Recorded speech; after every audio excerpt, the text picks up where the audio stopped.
warahmatullahi wabarakatuh. Waalaikumsalam.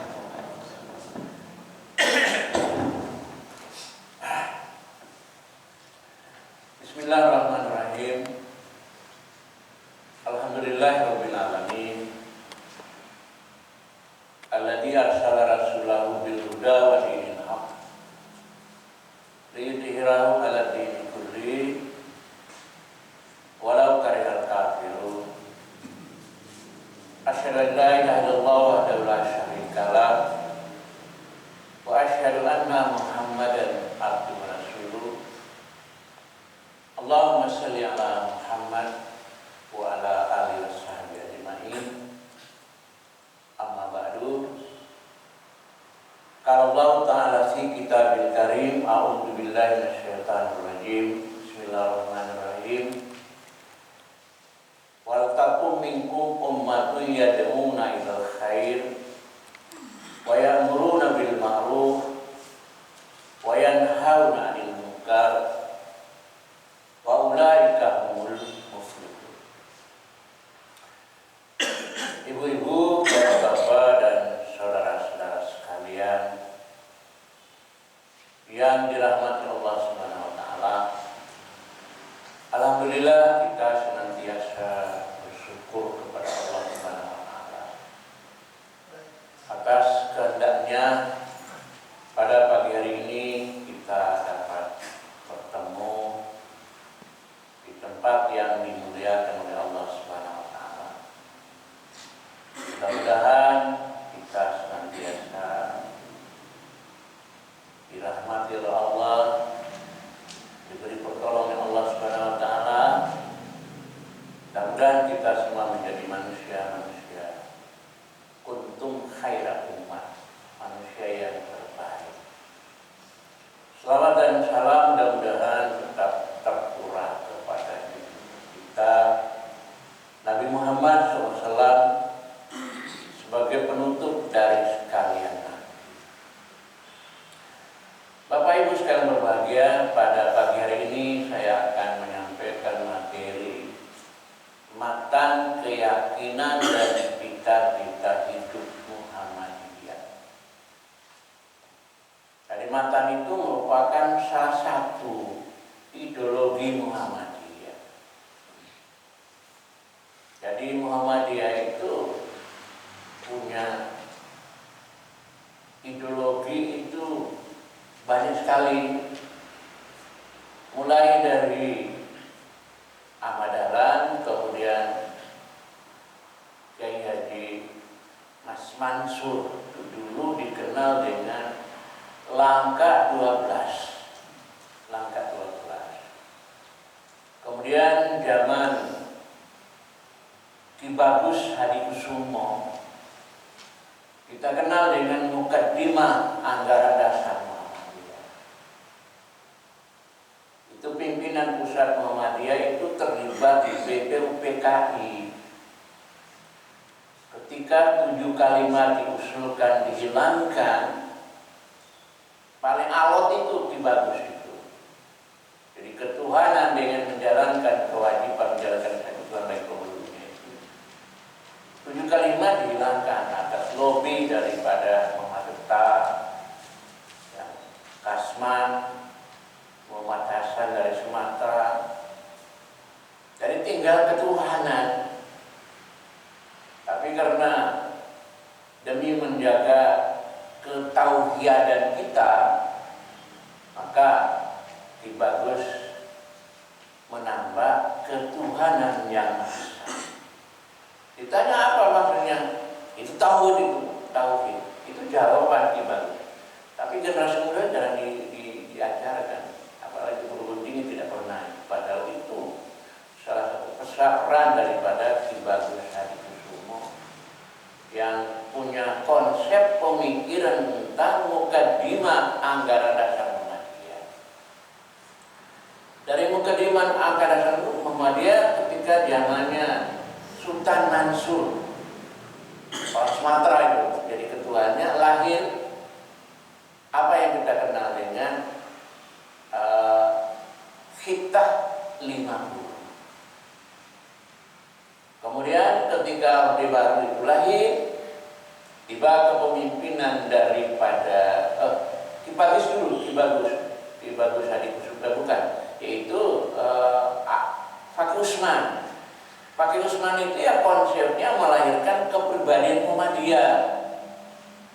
Karena waktu itu semua organisasi itu memang ya dapat incaran PKI itu. Ya, tapi Muhammadiyah itu menempatkan ketua Muhammadiyah namanya Kiai Baldowi itu. Baldowi itu memberani itu. Bahkan pernah membentak Soekarno itu. Soekarno dibentak itu. Ya. Padahal Soekarno dikelilingi PKI itu.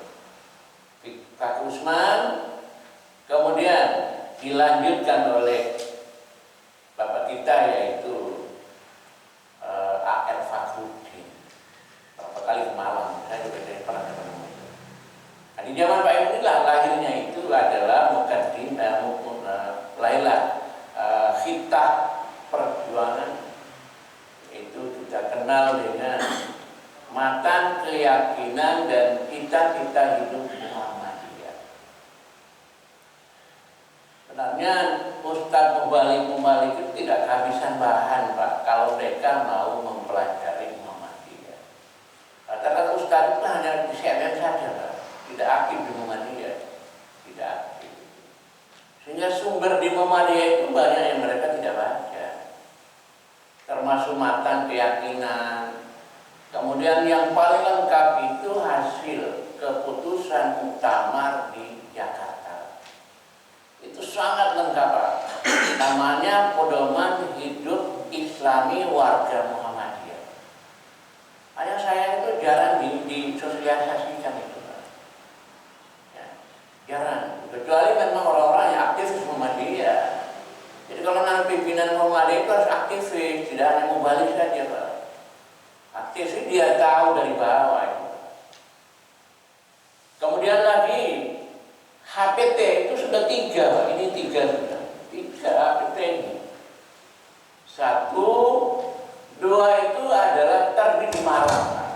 Di Malang ketika muktamar, bukan, Tardi Muhammadiyah di kampus 2. Kemudian Pak Yasin mengumpulkan, itu tebal, Pak.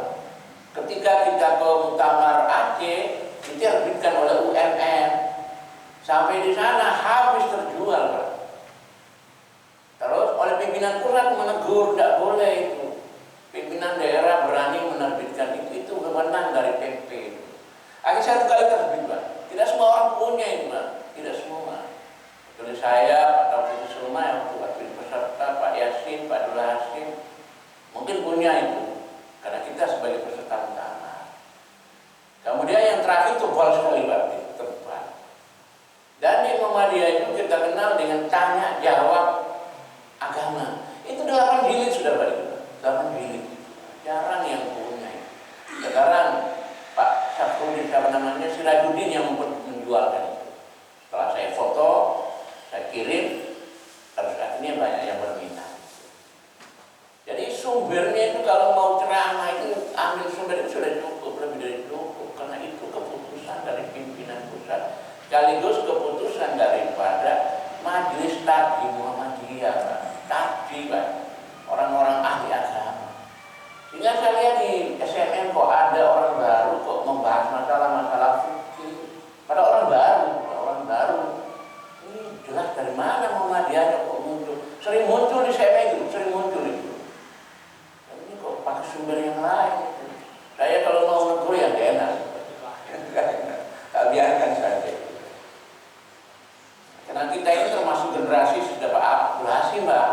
Pak Abdul Hasim, Pak Yasin baru kita, saya Pak Taufik itu generasi kita ini. Jadi itu. Nah, sekarang kita bicarakan matan keyakinan kita itu Muhammadiyah. Matan ini kenapa kok matan itu artinya isi, Pak? Isi. Kalau hadis kan matan hadis, isi hadis kan matan keyakinan cita-cita hidup Muhammadiyah. Kenapa disebut tidak langsung disebut dengan ideologi? Karena zaman Pak Hasim tidak boleh. Ideologi hanya satu-satunya Pancasila. Yang lain nggak boleh. Tapi kalau Muhammadiyah kan orang yang cerdas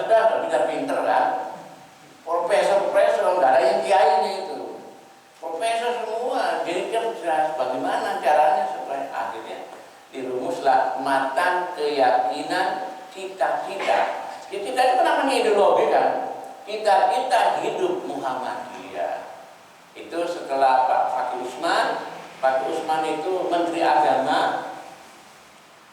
Akhirnya Pak Usman itu ketika dia Menteri Agama itu pada saat pemilihan, harusnya Menteri Agama itu milik NU Pak. Tapi karena pada zaman kabinet Prabowo diadakan pemilihan Pak Fakih yang kena. Akhirnya NU keluar dari Masyumi. Salah satu sebab keluar dari Masyumi itu Masyumi. Tapi Pak Fakih umurnya panjang. Begitu meninggal Pak Fakih ditunjuk Pak jadi pejabat Pak, pejabat. Alhamdulillah Pak memang Pak pemimpin Muhammadiyah paling lama itu Pak, paling lama Pak. Dan dia pintar Pak, pintar sekali. Menghadapi monolingualitas, menghadapi Undang-Undang Nomor 8 Tahun 85 itu dihadapi Pak. Dan dia senang silaturahmi dengan pemerintah daerah Pak. Itu Pak A.R. Fakhrudin. Nah, sejarahnya itu bahwa Partai Masyumi itu kan sudah ikrar di Jogja, termasuk salah satunya Wahid Hasyim, bahwa umat Islam itu satu-satu partai hanya Masyumi Pak, tidak boleh lain. Tapi karena kepentingan politik ya NU keluar, kemudian PSI keluar mendirikan partai baru. Nah kemudian orang-orang Masyumi itu banyak yang terlibat di PRRI, banyak terlibat di sana. Akhirnya Soekarno mengancam kalau Masyumi itu tidak membubarkan diri, nanti keluar surat Presiden Soekarno bahwa Masyumi termasuk partai yang terlarang. Muhammadiyah anggota istimewa Pak, istimewa. Akhirnya Masyumi membubarkan diri, Muhammadiyah kembali ke ciptanya. Nah, kemudian Muhammadiyah berpikir bahwa Muhammadiyah itu walaupun bukan partai politik, tapi dia harus mengerti politik dan harus mendirikan sebuah partai yang menampung aspirasi anggota Muhammadiyah. Ya, anggota Muhammadiyah. Bahkan zamannya Pak Harto itu ketika Pak R. Fakhrudin menghendak Pak Harto mengatakan kalau boleh Muhammadiyah itu jadi partai politik Pak. Tapi Muhammadiyah nggak mau, biar kami tetap berada di luar politik, kami tetap berdiri sebagai organisasi dakwah. Tapi anggota Muhammadiyah kan perlu penyaluran. Maka keputusan di Ponorogo bahwa Muhammadiyah harus mendirikan partai.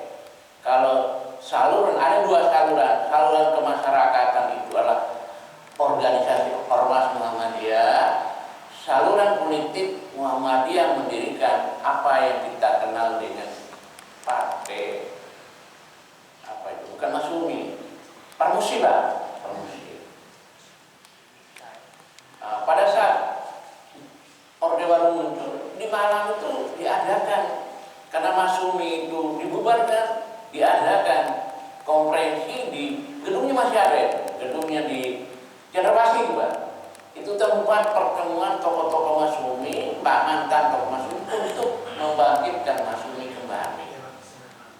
Tetapi waktu itu dipilih Muhammad Rum. Tapi telegram dari Jakarta tidak dibolehkan menghidupkan kembali Masyumi. Akhirnya didirikanlah Partai Parmusi, Partai Muslimin Indonesia. Ketuanya adalah tidak salah Lukman Harun, bukan Lukman Harun. Harja Nabi, sekretarisnya adalah Lukman Harun. Dari situlah disusunlah matang keyakinan kita hidup Muhammadiyah. Jadi cita-cita itu sebuah ideologi namanya, ya, sebuah ideologi namanya. Ideologi kan cita kan, ada ideologi tertutup, ada ideologi terbuka, ya. Belum tertutup, ideologi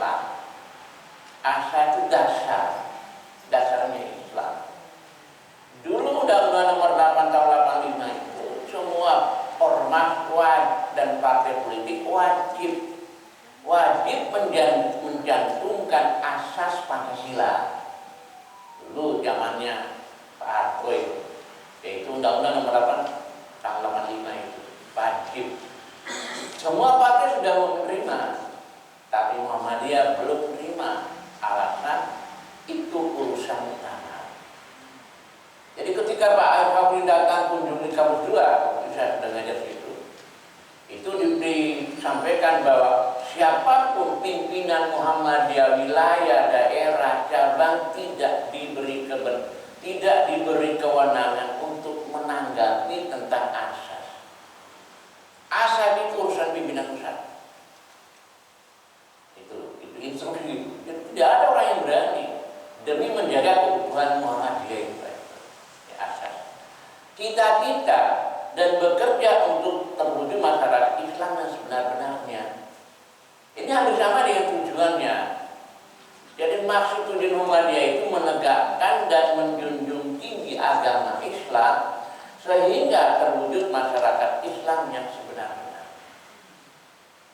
Tetapi ada yang menuduh Muhammadiyah itu mau mendirikan negara Islam, Pak. Tujuan dulu, mungkin Bapak Ibu kenal namanya Ali Murtopo itu. Ali Murtopo otaknya orang pintar itu. Ali Murtopo dulu asprinya Pak Harto itu.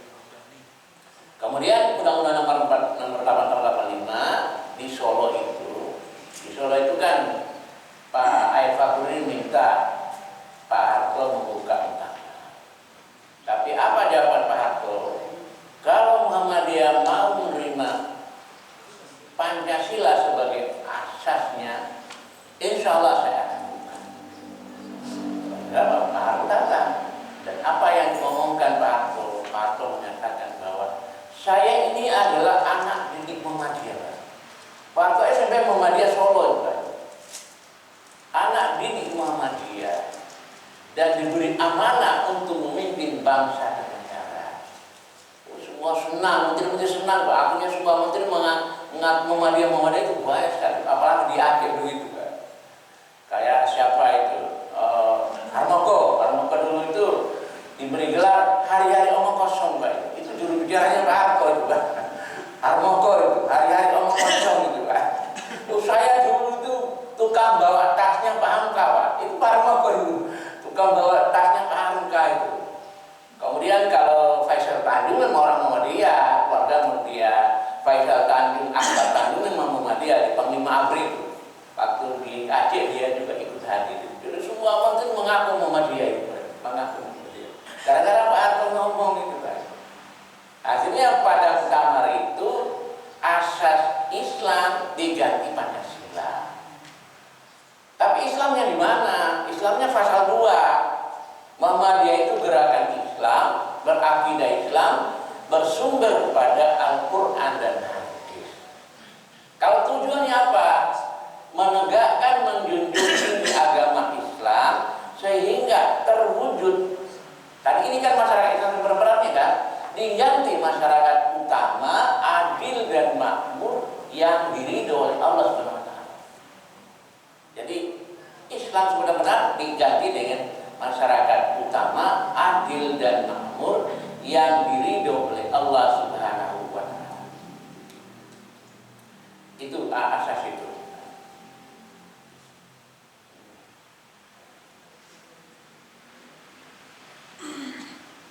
Kemudian Bapak Ibu sekalian berbahagia,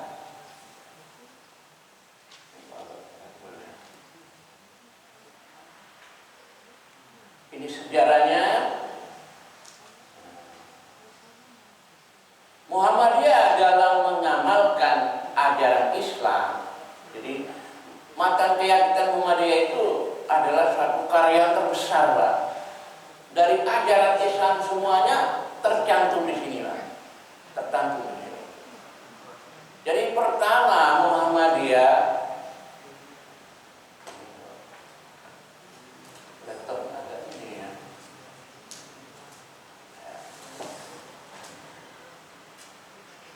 Muhammadiyah adalah gerakan berasal Islam, bercita-cita dan bekerja menuju masyarakat Islam yang sebenar-benarnya untuk melaksanakan fungsi dan misi manusia sebagai hamba dan khalifah di muka bumi. Ya. Misi manusia sebagai hamba dan khalifah di muka bumi. Hamba itu abdi,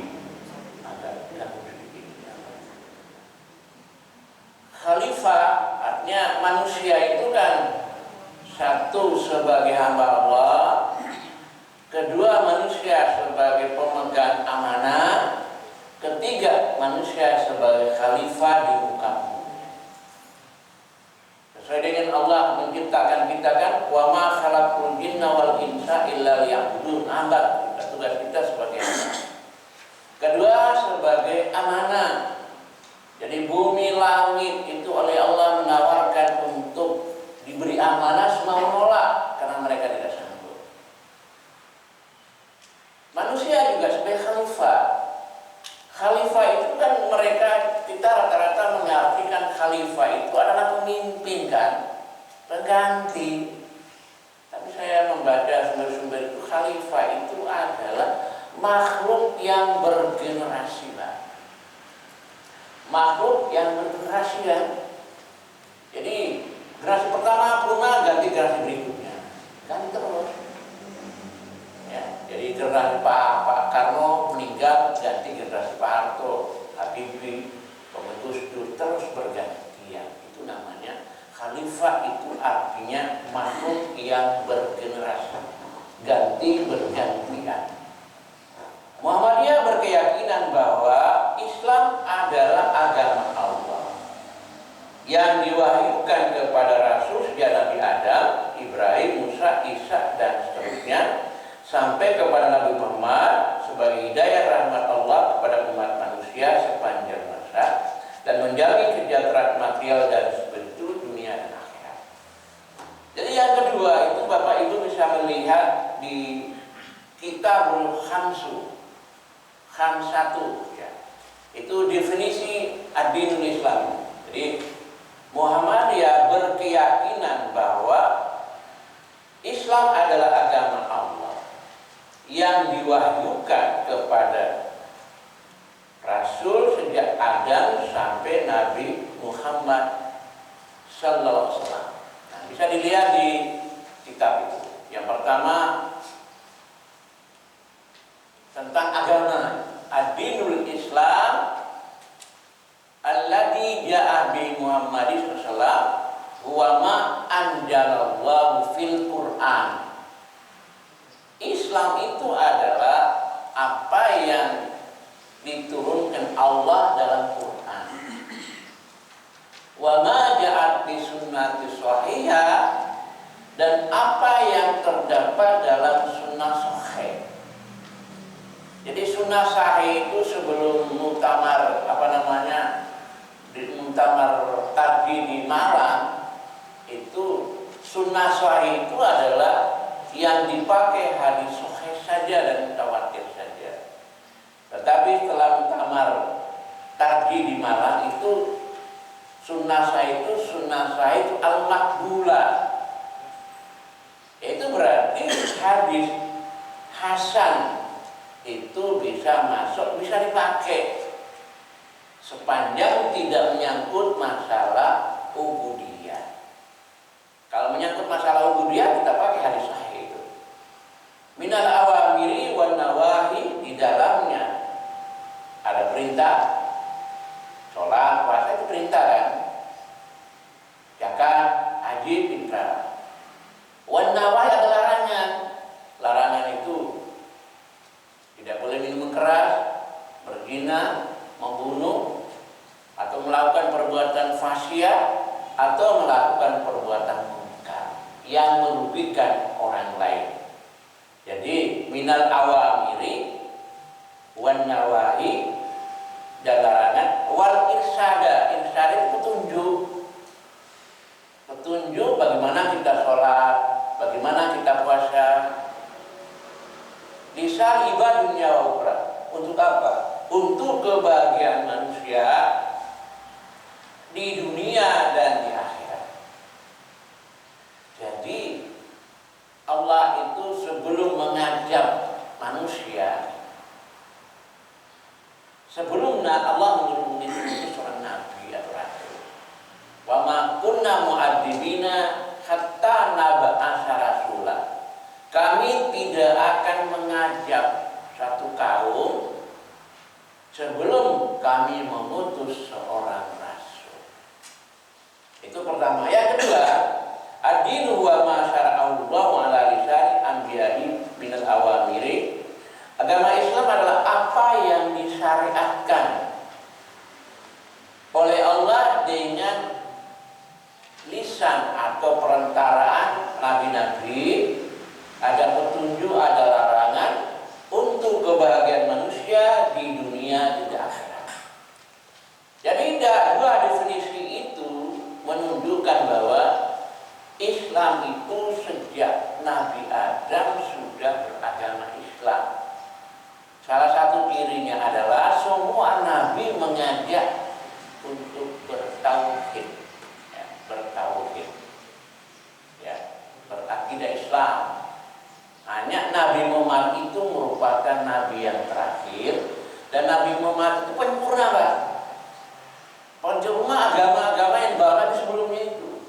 Ya, Nabi pernah mengatakan bahwa saya ini seperti sebuah bangunan, tinggal saya letakkan batanya.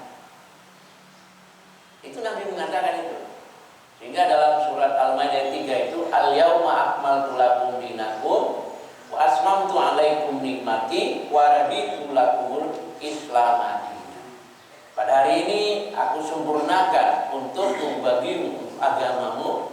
Aku cukupkan nikmatku untukmu. Aku rela Islam jadi agama. Jadi Islam sejak dari Nabi Adam sampai Nabi Muhammad. Yahudi itu kan mengambil nama dari nama putra Nabi Yakub. Nasrani itu karena memang mengambil nama dari ketika Nabi Isa dilahirkan di Nazaret. Jadi mereka memberi nama sesuai dengan nama pembawanya. Tapi Yahuda itu bukan utusan Allah. Ketika Ishak itu punya anak 12 orang. Yang tertua itu Yahuda, yang termuda itu Nabi Yusuf. Tapi Yakub mengatakan nanti yang mengganti saya itu orang yang lebih dekat pada Allah, yaitu Yusuf itu, bukan Yahuda. Karena Yahuda itu orang yang tertua, akhirnya lahirlah apa yang disebut dengan agama Yahudi itu. Agama Yahudi turunan Nabi Yakub. Ya, kemudian Muhammadiyah dalam mengamalkan Islam satu berdasarkan Al-Quran. Al-Quran itu wahyu Allah, kalamullah. Wahyu Allah, kalamullah, dan diturunkan dalam waktu yang singkat. Dan Al-Quran itu mencakup seluruh kitab. Saya pernah menemukan sebuah hadis itu bahwa Quran itu ada kitab Taurat, ada 7 surah itu Taurat itu. Mulai Al-Baqarah sampai Al-Araf itu Taurat semua itu. Kemudian ada Zaburnya, kemudian ada Injilnya. Yang terakhir itu juz amma itu adalah memang untuk Nabi Muhammad. Ya. Itu saya temukan hadis dalam sebuah hadis itu. Jadi Quran itu isi daripada semua kitab sebelumnya Al-Quran. Coba diperiksa. Contoh aja Al-Baqarah. Itu rata-rata kan cerita Nabi Musa kan? Banyak termasuk Nabi Musa itu. Itu Al-Baqarah. Setelah itu Al-Imran juga banyak Nabi Musa. An-Nisa begitu. Jadi 7 surah itu Taurat, baru Zabur, Injil, baru terakhir Nabi Muhammad. Itu Quran itu. Ya. Jadi ketika Quran itu turun, ya semuanya harus hapus, tidak dipakai lagi. Jadi Allah mengganti yang lebih baik ya Quran itu. Maka dari itu Allah mengatakan inna nahnu nazzalna wa inna lahu lahafizun. Sungguh kami yang menurunkan Al-Quran, kami pula yang menjaganya. Sehingga sampai sekarang tidak ada orang yang memang berani dan tidak mampu merubah Al-Quran. Nama saya 2 minggu yang lalu itu ceramah di sini, terus saya ikut diskusi Arematia Malang. Ada Dr. Suwardi, ada satu lagi itu namanya Gus Beti namanya. Di YouTube sambil saya ada namanya Gus Beti, Pak. Gus Beti namanya. Orang Batu itu keras sekali, Pak. Ngomongnya keras sekali. Anak-anak panti bentak-bentak. Nah, saya imbangi itu. Dia memang salah satu usaha mereka itu bagaimana menyelamatkan mahasiswa-mahasiswa yang dimurtadkan oleh orang Nasrani. Nah, kalau kita mungkin mahasiswa kita atau anak muda kita itu pacar, mereka harus masuk Islam. Mereka tidak, Pak. Jadi orang-orang Nasrani itu kalau memacari anak-anak kita, bagaimana mereka anak itu dimurtadkan. Dan terjadi di mana-mana, Pak. Di mana-mana itu. Sehingga salah satu kelompok Arematia itu terus bergerak, terus berjuang. Terus berjuang bagaimana menyelamatkan anak muda kita. Hanya kita belum sentuh ke sana, Pak. Belum sentuh ke sana. Jadi itu Al-Quran, dan tidak ada yang punya kemampuan untuk menyimbangi, menyaingi. Memang ada upaya-upaya untuk merubah Al-Quran banyak. Sekarang juga ada. Maka di WA saya baca bahwa ada terbitan baru itu jangan dibeli karena banyak perubahan-perubahan. Ya, banyak perubahan. Kemudian hadis Nabi, sunnah Rasul. Sunnah itu artinya jalan hidup Nabi. Sunnah itu kita pakai ada sunnah sahih, hadis Bukhari, paling kuat itu Bukhari, Muslim, kemudian nanti selanjutnya Imam Tirmidzi, Ibnu Majah, An-Nasai. Nah, itu yang kita dipakai di Muhammadiyah. Jadi Al-Quran dan sunnah sahih. Sahih itu adalah hadis yang sehat, hadis yang tidak cacat. Tidak cacat. Misalnya salah seorang perawi itu dipelajari di jalur hidupnya itu. Dipelajari hidupnya. Kalau dalam hidupnya itu dia itu pernah berdusta saja, itu hadisnya tidak dipakai. Ya, kayak misalnya saya mempelajari di kitab namanya kitab Said Sabit di Sunnah. Situ saya menemukan doa kunut. Doa kunut itu menurut Imam Syafi'i dan Malik itu wajib sholat subuh. Kalau Imam Abu Hanifah itu tidak wajib karena itu bid'ah. Tapi harus dibaca pada saat kunut witir itu harus dibaca. Witir dibaca kunut. Nah, ternyata dari keputusan Muhammadiyah diteliti memang kunut witir itu ada perawinya itu cacat. Lemah ingatan saya juga hadisnya jadi turun. Sehingga Muhammadiyah memutuskan kunut itu adalah tul sholat. Tul sholat itu sholat yang panjang. Tapi secara pribadi silakan, tetapi silakan menggunakan kunut pada saat witir. Tapi keputusan tadi memang witir itu dilakukan pada saat 10 hari terakhir Ramadan. Itu dilakukan. Sedangkan subuh itu masuk kategori bid'ah. Nah, insyaallah bulan depan itu akan saya bahas tentang sikap, bagaimana sikap dalam perbedaan, ikhtilaf namanya, perbedaan. Kenapa orang pakai ini, kenapa orang pakai ini, kita harus tahu, Pak. Itu harus terbuka, Pak. Ini kok pakai usolli, nah kita kok nggak pakai usolli. Ini baik kunut, nah kita tak pakai kunut. Itu perlu kita ungkapkan sehingga wawasan kita tambah luas. Jangan karena caranya, karena putusan tadi, tapi harus tahu dasar hukumnya. Karena Quran mengatakan wala takuma la ilaha ilmi, jangan kamu mengenai sesuatu yang kamu tidak punya ilmu. Sesungguhnya pendengaran kamu, penglihatan kamu akan diminta pertanggungan Allah pada hari kiamat. Itu yang kedua. Yang berikutnya adalah Muhammadiyah bekerja untuk terlaksana ajaran Islam yang meliputi pertama adalah akidah, ibadah, akhlak, muamalah. Itu namanya pokok-pokok ajaran Islam. Ada akidahnya. Akidah itu kan juga tauhid. Akidah itu dinamakan iman, keyakinan. Kemudian akhlak Akhlak itu perilaku tingkah laku yang baik maupun jelek. Baru ibadah baru muamalah. Itu 4 pokok ajaran Islam yang kita yakini, kita perjuangkan. Pertama, akidah.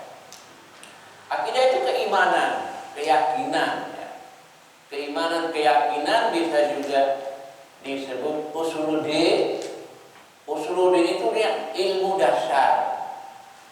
Iman itu adalah iqrar bil lisan, diikrar lisan, wa tasdiqu bil qalbi, yakin dalam hati, wa amalu bil arkan, dibuktikan dengan amal. Itu namanya iman. Jadi iman itu diusahakan supaya tidak tercemar namanya tahayul, namanya khurafat, namanya syirik. Itu harus bersih. Namun kita itu berhadapan di masyarakat itu, apalagi budaya-budaya Jawa itu kan banyak mengandung syiriknya itu. Ya sekarang kita kenal dengan Islam Nusantara itu ada 10 poin. Saya catat ada 10 poin. Jadi akidah itu tidak boleh tahayulnya, tidak boleh ada. Tahayul itu artinya meyakini sesuatu peristiwa. Dari peristiwa itu bisa menimbulkan peristiwa yang baru, itu namanya tahayul. Misalnya ibu-ibu kalau ada rumah ada tamu, ini kok ada kupu-kupu, mesti yakin ada tamu kan? Begitu Bu ya? Ini yakin ada ya? Ada itu. Itu tahayul namanya itu. Kalau ada burung gagak ini, itu kok rupanya burung itu ada kematian itu, betul Bu ya? Itu tahayul itu. Rumah sakit tiap hari kan orang meninggal kan Pak? Tapi kok nggak ada burung gagaknya itu. Burung gagaknya itu sudah punah, waduh. Itu tahayul itu. Jadi kita nggak boleh percaya gitu-gitu itu. Apalagi kalau misalnya ada kematian, nanti anaknya itu dibawa di kerandang. Atau juga mungkin ibu sekalian itu mau nikah ya, suami istri, calon suami istri mau nikah kan, atau neneknya meninggal, bapaknya meninggal, ditunda 1 tahun kan. Kalau nggak ditunda nanti mendapatkan musibah kan. Mana tahu orang suruh mau kebebet nikah kok, mau nikah kok ditunda, itu kan bisa juga menimbulkan fitnah itu, justru bisa menimbulkan koslet Pak. Ini tegangan tinggi itu Pak, tegangan tinggi bisa koslet itu Pak. Jadi itu nggak usah percaya itu Pak. Kalau anak lahir di depan rumah harus kasih apa? Salah Bu ya? Takut jangan sampai ari-arinya itu dimakan oleh anjing gitu Pak. Anak saya enggak ada semua itu, enggak ada itu. Saya yakin tidak ada, tidak menjadi apa-apa. Nah, itu harus kita hilangkan. Khurafat itu mempercayai suatu barang. Barang itu bisa mendatangkan keberuntungan, barang itu bisa dapat mendapat kemudaratan. Dulu almarhum teman kita itu ya, saudaranya Pak Usman itu, mertuanya di Tulung Agung itu 1 karung ini Pak, 1 karung itu keris Pak, 1 karung itu Pak. Karena dia pedagang, jadi semakin banyak keris, semakin larut jualannya itu. Akhirnya namanya Pak Amir almarhum itu, karungnya berapa? Keris itu 1 karung dibawa ke Madura, dibuang di Madura itu di laut. Oh, emang itu dijual itu laku itu. Itu termasuk khurafat itu, khurafat namanya itu. Apalagi kalau namanya di istana keraton itu rata-rata keris itu, termasuk keris Ambu Gandring.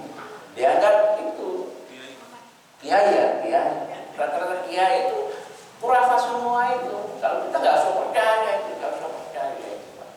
Jadi akidah kita harus bersih dari tahayul, khurafat. Nah, ini yang pertama ya. Ya akidah itu intinya adalah rukun iman Pak. Allah, malaikat, kitab, nabi, apalagi hakamit dan qadha, itu rukun iman, itu harus bersih dari segala macam. Sebab akidah itu kotor atau sudah masih mengandung syirik, maka ibadah kita tidak diterima. Dan orang yang mati membawa syirik tidak akan masuk surga. tidak akan masuk surga. Jadi harus bersih dari segala macam tahayul, khurafat dan syirik. Yang kita kenal di Muhammadiyah itu namanya TBC. TBC itu bukan penyakit. TBC itu tahyul, bid'ah dan khurafat. Kemudian yang kedua adalah akhlak. Akhlak itu sikap, perbuatan, tindakan lahir dari hati nurani kita. Akhlak itu bisa melahirkan akhlakul karimah, akhlak bisa melahirkan akhlakul sayyi'ah. Karimah itu jujur, amanah, tanggung jawab, ikhlas, apalagi ikhlas, birrul walidain, itu namanya akhlakul karimah. Kemudian akhlakul sayyi'ah, yaitu khianat, pendusta, melanggar janji, ya. Kemudian penipu, ya. Nah, itu akhlak sayyi'ah. Akhlakul sayyi'ah itu bisa mengantar kita ke neraka. Akhlakul karimah itu mengantar kita ke surga. Nabi pernah ditanya, "Sila ma'asyara fil jannah, wahai Rasul, kenapa banyak orang masuk surga?" Nabi mengatakan, "At-taqwa husnul khuluq." Akhlak yang baik. Kemudian sudah ma'asyara finnar, mengapa orang itu banyak masuk neraka? Nabi mengatakan al-jafani. Al-jafani itu dua lubang mulut dan lubang kemaluan. Itu bisa mengantar orang masuk neraka. Sekarang kan zamannya fitnah kan? Dalam hadis Nabi itu zaman ruwaibidiyah namanya. Ruwaibidiyah. Nabi mengatakan itu zaman yang penuh dengan fitnah memfitnah. Dirasakan ya Pak? Zaman sekarang itu kan fitnah memfitnah kan? Yang baik dikatakan tidak baik, yang tidak baik dikatakan baik. Pengkhianat negara dianggap pahlawan. Sekarang kan begitu. Seperti itu. Itu namanya akhlak yang tidak baik. Jadi sebagai orang beriman itu mari kita hiasi dengan akhlak karimah, akhlak yang baik. Sekali kita berdusta seumur hidup sudah tidak dipercaya, tidak dipercaya. Maka ketika ada seorang itu mau ke Nabi, dia ya Rasulullah, tolong saya diajari. Pada orang itu peminum, pemabuk, penghina. Nabi hanya mengucapkan, kamu tidak boleh dusta. Kalimat itu saja kan. Ada juga, kamu tidak boleh marah. Itu pendidikan Nabi sangat bagus. Tidak boleh dusta. Akhirnya dia juga pikir, nanti saya berzina kan harus jujur apa adanya. Itu mendidik menjadi orang yang jujur. Ya. Itu akhlak. Akhlak harus seorang Muhammadiyah Muslim harus berakhlakul karimah. Insya Allah akhlak yang baik itu mengantar kita ke surga. Tadi pagi saya bacakan hadis di Pelma itu. Alaikum bisid fa inna sidqa yahdi ilal birri fa innal birri yahdi ilal birri. Saya tolong materinya apa materi tentang jalan menuju surga. Kawan-kawan di sini belum masukkan kan? Belum saya sampaikan bukunya. Di sini belum. Di sini biasanya kalau Pak Usman kosong saya tampil. Kalau Kamis mesti kosong ya saya tampil. Jadi saya selalu siap materi Pak Ibu. Ya materi siap. Pagi sore bola jangan malam kan bagiannya istri Pak Ibu. Tadi materinya siap. Siap tentu beri pengajian. Akhlak ya, sekarang ibadah. Ibadah bisa dilihat Pak. Dilihat di sini ada definisi ibadah itu. Ibadah itu adalah al-ibadatu yataqarrubu ilallah biintisali awamiri wa bajtinabi amma hasan. Ibadah itu ada halaman 2 itu Pak. Ibadah itu adalah mendekatkan diri kita kepada Allah dengan jalan melaksanakan perintah Allah, menjauh larangan Allah. Ibadah itu ada umum,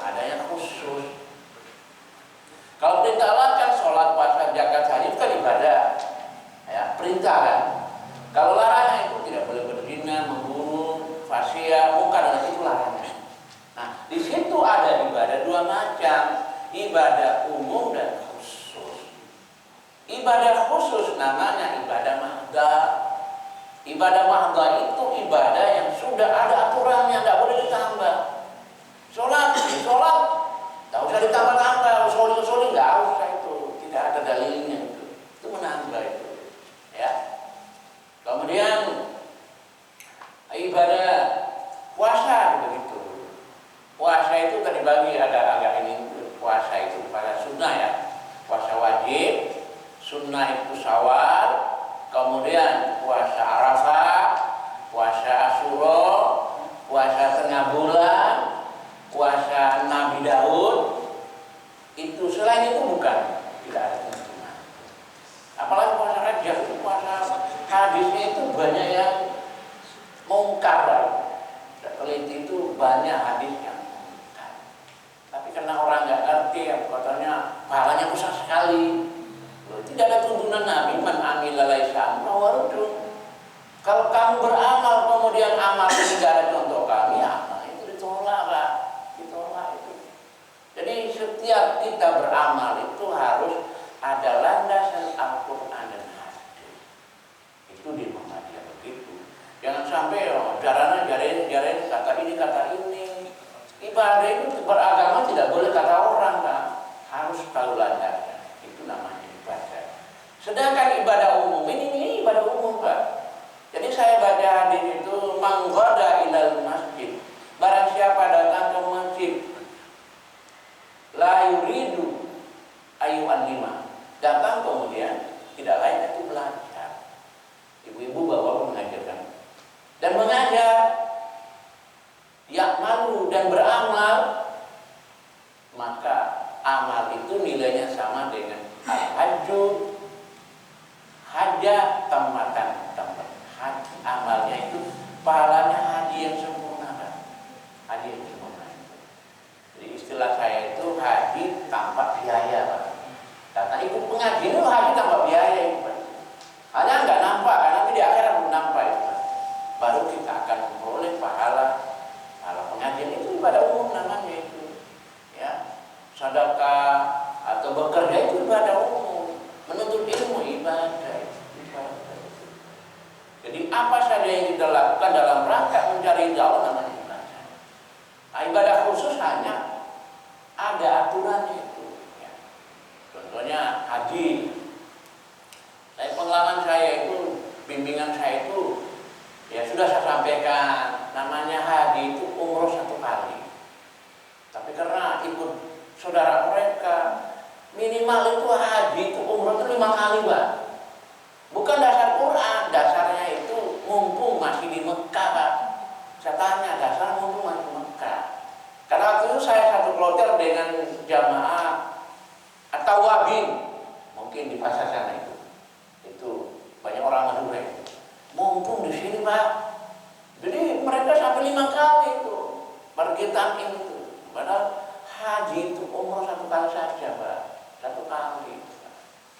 Kita beri penjelasan, tapi tergantung mereka. Nanti kan yang bertanggung jawab mereka, ya. Jadi ibadah, akhlak, ibadah yang umum dan terakhir muamalah dunia dia. Itu artinya hal-hal yang berkaitan dunia, ekonomi, politik, semuanya itu masuk kategori muamalah. Oleh karena itu inilah inti daripada matan keyakinan Muhammadiyah. Inti ajaran Islam di sini, Pak, mukaddimah matan keyakinan kita terlibat. Karena itu mari kita upayakan supaya beramal sesuai dengan tuntunan Allah dan Rasul. Saya kira itu saja, Pak, karena waktunya. Karena tadi mundurnya lama ya, agak mundurnya 8 kurang seperempat, Pak. Saya kira itu mungkin kita bisa adakan dialog. Ada pertanyaan kan, silakan. Silakan. Antara tahayul sama tatoyul itu apa sama? Tahayul. Tatoyul sama tahayul. Tatayul. Ya. Oh sama itu kan punya burung kan? Ya. Itu sama itu tahayul itu. Burung itu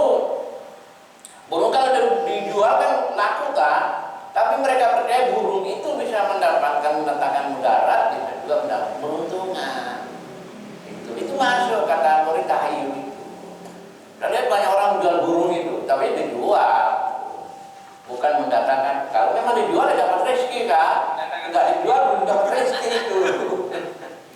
Jadi ini tak layur betul itu. Ya. Kalau kita berpuasa Rojab misalnya, berdasarkan karena bulan Rojab itu merupakan bulan yang mulia dan kita diperintahkan untuk melakukan amalan soleh. Ya. Terus kita puasa dalam rangka apa namanya?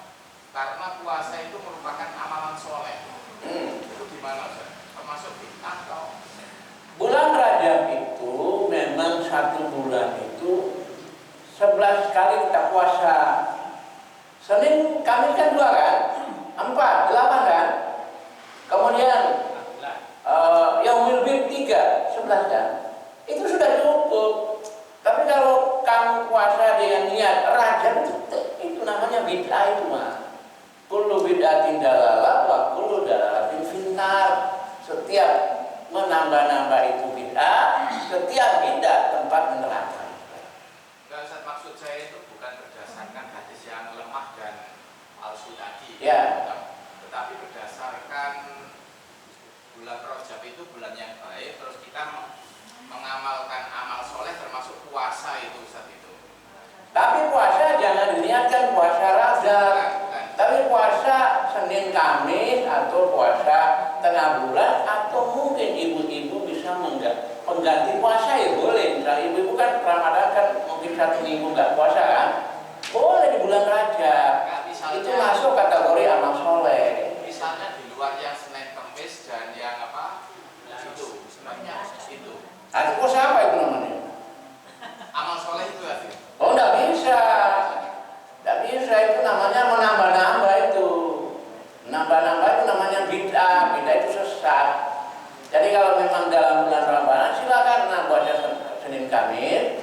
Senin kenapa? Senin itu Nabi dan Nabi dilahirkan. Senin itu Nabi Al-Quran turun dan Senin itu Nabi wafat. Dan ternyata kajian saya Senin itu Nabi keluar dari Gua Sur, Pak. Jadi kami cuma Sabtu Minggu berada di Gua Sur, terus Senin keluar dari Gua Sur menuju Madinah. Hari Senin itu, Pak. Nah, Kamis itu memang semua amal kita naik ke langit, diperiksa oleh Allah. Nabi mengatakan alangkah baiknya ketika amal saya diperiksa oleh Allah, saya sedang dalam puasa. Yang diperiksa itu hanya orang-orang yang tidak bermusuhan, Bu. Misalnya si A dan B itu masih bermusuhan, ditunda itu. Ya, dalam hadis Nabi mengatakan bahwa ya jura fauqa salasa. Tidak boleh berseteruan lebih dari 3 hari. Kalau 3 hari berarti amal kita itu tergantung, tidak sampai kepada Allah. Dan kita dosa itu. Ya dosa itu. Jadi boleh saja Anda berseteru, boleh saja mungkin masalah agama, politik, tapi ya harus cepat-cepat jangan salam-salaman. Karena begitu kita salaman itu dosa kita terkubur, hati jadi bersih. Jadi tasafau ayyadhaba an billah qulubikum. Bersalam-salaman kalian. Insya Allah rasa dendam dalam hati Anda itu hapus. Bersalam-salam kalian Allah akan menghapus sampai keduanya berpisah. Keduanya berpisah. Jadi tidak boleh lebih dari 3 hari. Ya, itu ya. Ada lagi? Masih ada? Silakan. Assalamualaikum warahmatullahi wabarakatuh. Waalaikumsalam. Tadi sudah dijelaskan ke Muhammadiyah. Kemarin maaf saya kebetulan Ya kan, tolong dibantu. Telinga saya budek ya, Pak.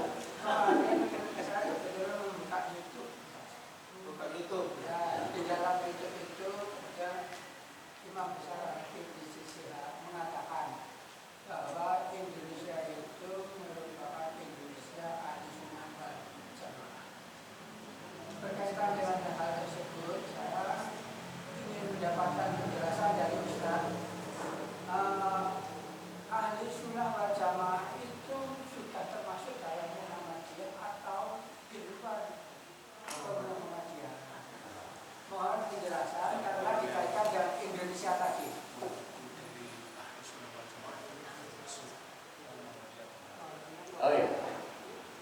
Terima kasih Pak. Ya.